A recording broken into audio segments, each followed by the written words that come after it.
સનાતન ધર્મના સર્વોચ્ચ પ્રતીક અને હિન્દુ ધર્મના ધ્વજવાહક એવા જગતગુરુ શંકરાચાર્ય સ્વામી અવિમુક્તેશ્વરાનંદ સરસ્વતીજી મહારાજને જાનથી મારી નાખવાની ધમકી મળતા સમગ્ર દેશમાં અને ખાસ કરીને ધર્મપ્રેમી જનતામાં ભારે રોષ જોવા મળી રહ્યો છે।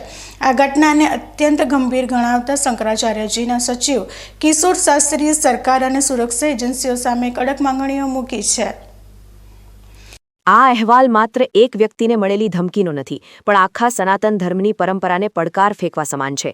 કિશોર શાસ્ત્રીએ જણાવ્યું છે કે શંકરાચાર્ય જેવા ઉચ્ચ સ્થાન પર બિરાજમાન સંતને ધમકી મળવી એ દેશની કાયદો અને વ્યવસ્થા સામે પણ સવાલ ઊભા કરે છે। જો આવી ગુનાહિત માનસિકતા ધરાવતા તત્વો પર લગામ નહીં કસાય તો ભવિષ્યમાં પરિસ્થિતિ વણસી શકે છે। મહત્વનું છે કે છેલ્લા કેટલાક મહિનાઓથી શંકરાચાર્યજી દેશભરમાં ગૌ માતા રાષ્ટ્રમાતા અભિયાન ચલાવી રહ્યા છે। ભારતભરમાંથી તેમને જે પ્રકારે જનસમર્થન મળી રહ્યું છે અને જે નિડરતાથી તેઓ ધાર્મિક બાબતો પર અવાજ ઉઠાવી રહ્યા છે, તેનાથી ડરીને અમુક તત્વો દ્વારા તેમને નિશાન બનાવવામાં આવી રહ્યા હોય તેવું લાગી રહ્યું છે। કિશોર શાસ્ત્રીએ રાજ્ય સરકાર અને કેન્દ્ર સરકાર પાસે સ્પષ્ટ માંગ કરી છે કે આ કેસની તપાસ ઉચ્ચ સ્તરે કરવામાં આવે અને ધમકી આપનાર વ્યક્તિઓ કે સંગઠનોને શોધીને જેલના સળિયા પાછળ ધકેલવામાં આવે। તેમણે સ્પષ્ટ ચેતવણી આપી છે કે શંકરાચાર્યજીની સુરક્ષામાં કોઈ પણ પ્રકારની બેદરકારી ચલાવી લેવામાં આવશે નહીં। તેમને તાત્કાલિક ધોરણે Z+ કે તેના સમકક્ષ સુરક્ષા કવચ પૂરું પાડવામાં આવે તે સમયની માંગ છે। સરકારને એ પણ યાદ અપાવવામાં આવ્યું છે કે જો સમયસર પગલાં લેવામાં નહીં આવે તો લોકોમાં ભારે અસંતોષ ફેલાઈ શકે છે। છેલ્લા કેટલાક સમયથી એમણે આ કતલખાનાઓને તોડી પાડવા અને પશુઓની કતલ જે થઈને માંસની નિકાસ કરવામાં આવે છે એનો વિરોધ કરતા ઉત્તર પ્રદેશ સરકાર, ઉત્તર પ્રદેશ તંત્ર અને જે લોકો ગૌહત્યાના કામમાં પ્રત્યક્ષ કે પરોક્ષ રૂપે સંડોવાયેલા છે એવા બધા જ લોકો પૂજ્ય શંકરાચાર્યજીનો વિરોધ કરી રહ્યા છે। ગયા માઘ મેળામાં એમની વિરુદ્ધ ષડયંત્ર રચવામાં આવ્યું, એના પછી એમના ઉપર ખોટો પોક્સોનો કેસ કરવામાં આવ્યો।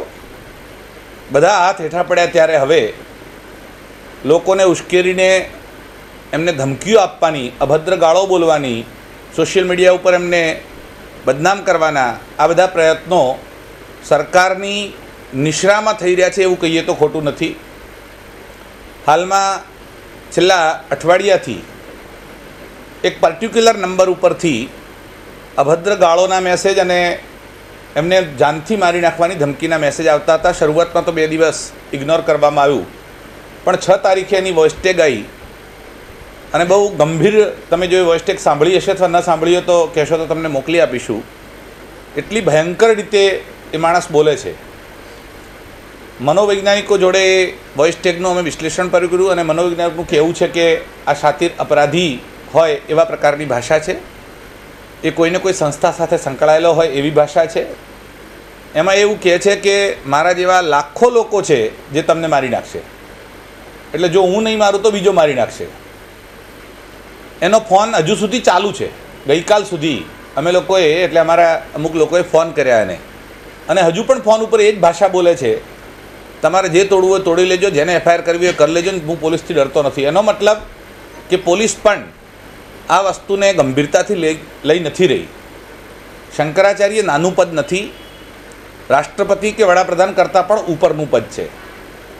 ઘણા વર્ષોથી જે આંદોલનો, જે સનાતન ધર્મની અવાજ દબાઈ ગઈ હતી અને એમણે આજે ખુલ્લી પાડી છે, ત્યારે આવી ધરોહરની રક્ષા કરવી આપણી પ્રાથમિક ફરજ છે।